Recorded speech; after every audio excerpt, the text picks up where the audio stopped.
What if the worst version of yourself didn't destroy your life? What if it quietly replaced you with someone better? Greetings, schools, and welcome to a dive into horror television.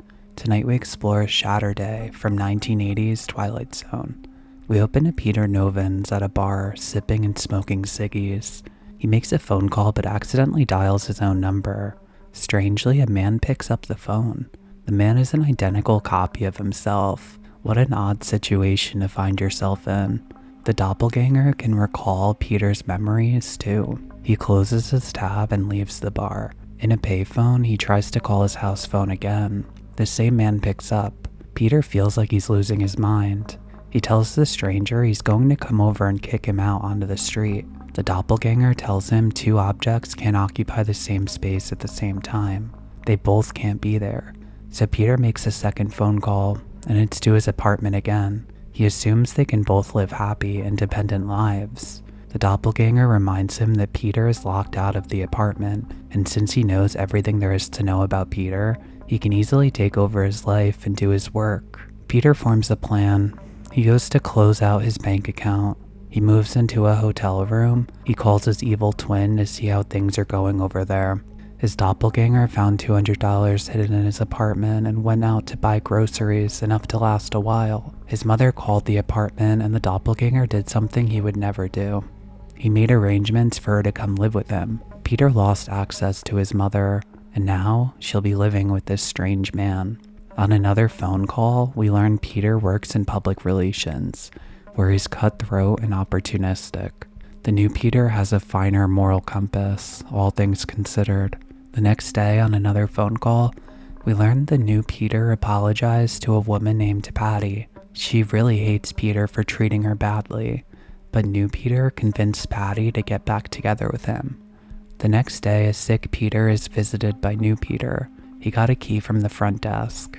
Mom is coming soon, and new Peter just wanted to stop by and see if there's anything he would have done differently. Old Peter doesn't think of anything. So they shake hands, and as new Peter heads out, we watch old Peter vanish. He both lost himself and found himself. This segment explores identity, moral self-confrontation, and the possibility of transformation, using the doppelganger not as a monster, but as a corrective force. Rather than external horror, the narrative turns inward. What if the most threatening version of yourself is actually the better one? At the center is the theme of the divided self. Peter Novin's is introduced as a man defined by habit and detachment, drinking alone, chain smoking, and navigating life with emotional distance. This isn't a stranger invading his life, it's him, stripped of his defenses. The doppelganger recalls his memories, understands his relationships, and seamlessly steps into his role.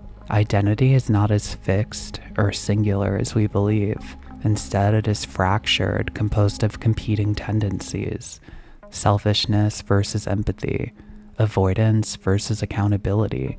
This fracture opens into the theme of moral doubling and ethical contrast.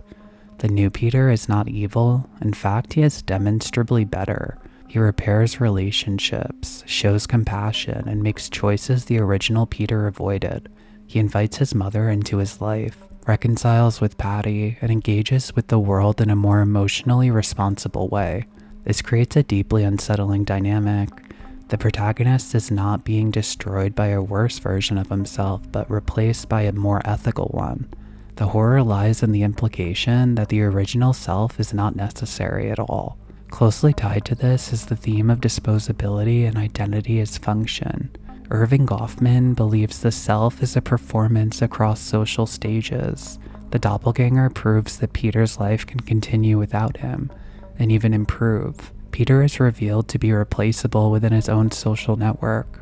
His professional identity as a public relations man, already rooted in manipulation and image management, further underscores this idea. He is someone who constructs appearances for others, yet cannot maintain an authentic or meaningful self.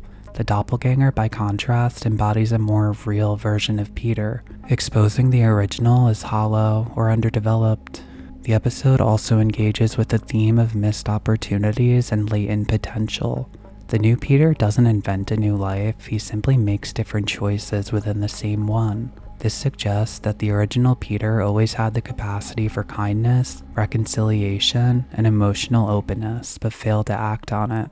The doppelganger becomes a manifestation of the self he could have been. This aligns with the idea of the possible self, the version of oneself that exists as unrealized potential. The tragedy is not that Peter is replaced, but that he is confronted with the full scope of what he failed to become. By the time the doppelganger visits him, Peter is already diminished, sick, isolated, and uncertain. His final disappearance is less an act of violence than the logical endpoint of a process that has been unfolding since the beginning. He fades because he fails to assert himself as a meaningful presence in his own life. The ending introduces a quiet but profound ambiguity. Is this a tragedy or a redemption? On one hand, Peter ceases to exist, his individuality erased.